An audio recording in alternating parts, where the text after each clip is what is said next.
Hello again. Okay, so a little while ago I made a teaser video, if you will, about a project that I was working on. It's supposed to be a NAS, and as you can see, I am using that backplane that I showed in that video. And I got a couple of SSDs plugged into it. They're not very big, this is just proof of concept. Right here is a pico power supply. I won't be using this power supply. Right now I'm just setting this up to see if I can use it. And spoiler alert, I can use it. But I'll kind of walk you through what I did to get this working. And hopefully I don't destroy anything in the process, because everything's kind of exposed and fragile because I don't have an enclosure printed for it. I didn't want to spend a whole bunch of time and money printing an enclosure for something that wouldn't work. So first things first on that. So this thing has to be powered through USB-C. So I have this.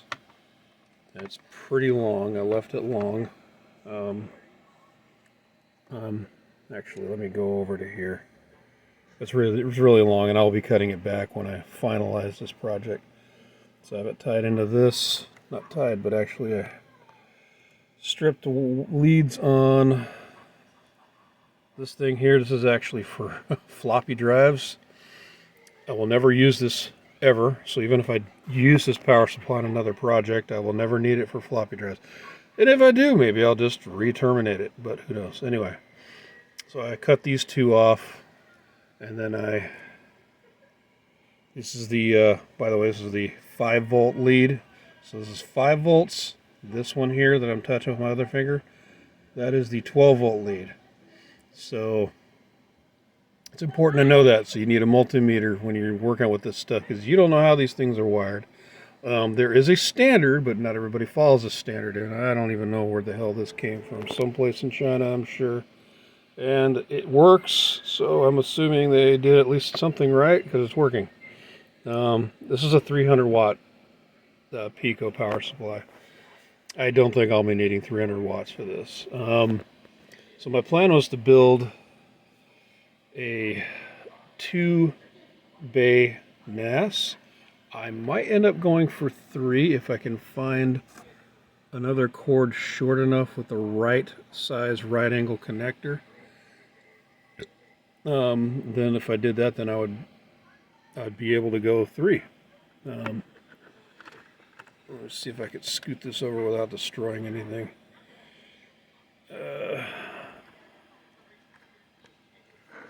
Okay, good. No sparks. Very important. Lots of exposed leads. It's kind of hard, kind of washed out. I might just power this down to show you the connector, so I'll probably chop this video up. But anyway, this particular, you can probably see it if I cover. Yeah, there you go. So that is plugged into the NVMe side of the Orange Pi.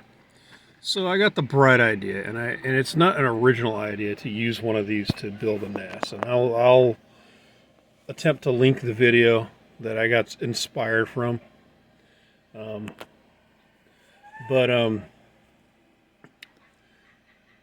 know, these are pretty unique. You know, you can compare them to the Raspberry Pi 5 or whatever, but this thing here has an NVMe slot. And if you look at this other one here that I've since abandoned, and maybe I'll go over that in a minute. Not that I'm abandoning this particular Pi, I'm just abandoning the project I was using it for. Anyway, if you look, you can see there's an NVMe drive in there, and that's what I'm actually using for the operating system on this unit.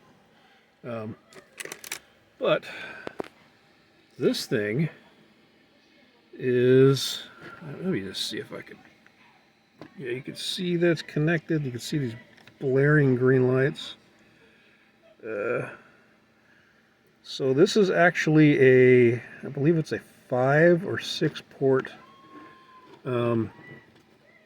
NVMe to SATA adapter. So, and I'll only ever be using 3 ports on that, because unless I completely rearrange what I'm doing, I'm only ever really going to need 3, because this thing here will only support 3. So I'd have to, if I were to use all 6, I'd have to have 2 of these, which would be a bigger NAS, and that might be another project down the road, but I'd have to reconfigure a lot of stuff in order to get that going. But I mean, it's just more, right now it's a concept. Everything's exploded out, as you can see. And yeah, so this adapter allows me to run SATA drives on it. And if we go over to here, I have Open Media Vault running. And yes, this is actually logged into that little orange pie right now. So if I type in my credentials here, if I can actually get, there it goes. Okay, let's see if I can get in. And then it is, damn it, typed in the wrong thing. So the credentials are admin and then open MEDEAULT. When you first start it, that's what it's supposed to be. Let's see if I can get it going. Oh, here we are. So there's your dashboard. Nothing's on it yet.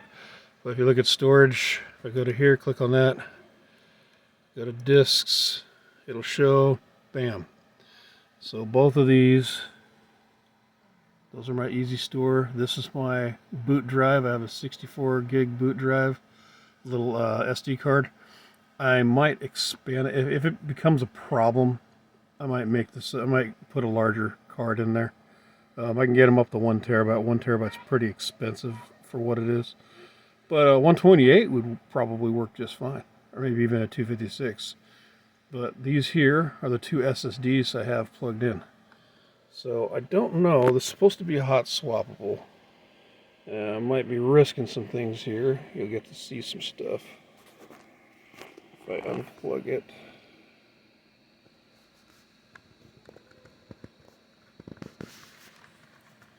I'm blocking it now. Sorry for that. Just gotta give it a push and squeeze. All right, the light went out. Okay. Oh, and if you look here, hold on. Oh, still shows it. Why are we blurry now? Oh, that's great. I don't know why we're blurry now.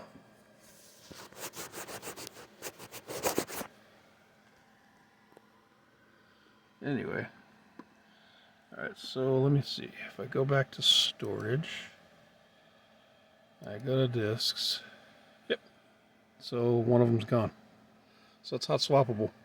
Now I only have 2 total, 1 that I would ever use. Okay. So this is a proof of concept, as I said before. And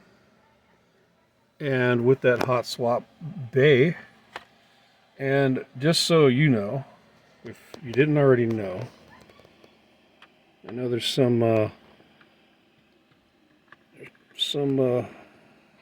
to do about the hot swappable nature of. Oh, all lights went out. Yeah, that would be not good. Okay.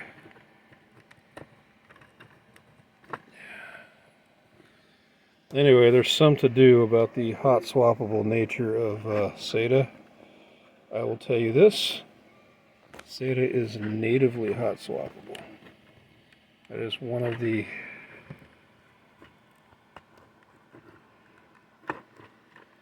benefits of SATA. There we go. Got them both running again. Give it a second or two, but actually just go to disks again. Go to storage, go to disks. Bam, both back up. See? So, I don't need that backplane to do this. It makes it convenient. And maybe there's some electronics in there that kind of help with keeping the drives from dying on you or whatever, but I've actually never had a problem with it. SAS is I believe SAS is hot swappable too, but I wouldn't bet on that. The one thing that's not natively hot swappable is NVMe. The NVMe drives themselves, like the actual NVMe M.2 drives. But the like M.2 SATA, hot swappable. If you bought those little Western Digital blue SATA M.2 drives, you could actually unplug it from your system while it's running, and it would work just fine. I mean, provided you didn't unplug your operating system. So just a little bit of a tip there. And I know this video kind of rambles on and goes in all these different directions, but the point is, I got Open Media Vault working. My SYST setup is working. Proof of concept, it's working off this Pico power supply, which is actually pretty enormous compared to this thing. And I'm able to build a NAS. This is a NAS. So more to come. I will be building an enclosure. So I'm going to put in. Here you can see my mess here while I'm swinging my phone around. I'm an absolute travesty. But yeah, doesn't matter. I still tinker. I do what I do. Sue me. Anyway, I'll put links in the description of the parts that I've used thus far. Just so you know, I will be changing the Pico power supply to something that is going to be better suited to putting into a printed enclosure, and we'll go from there. Anyway, that's it. Bye.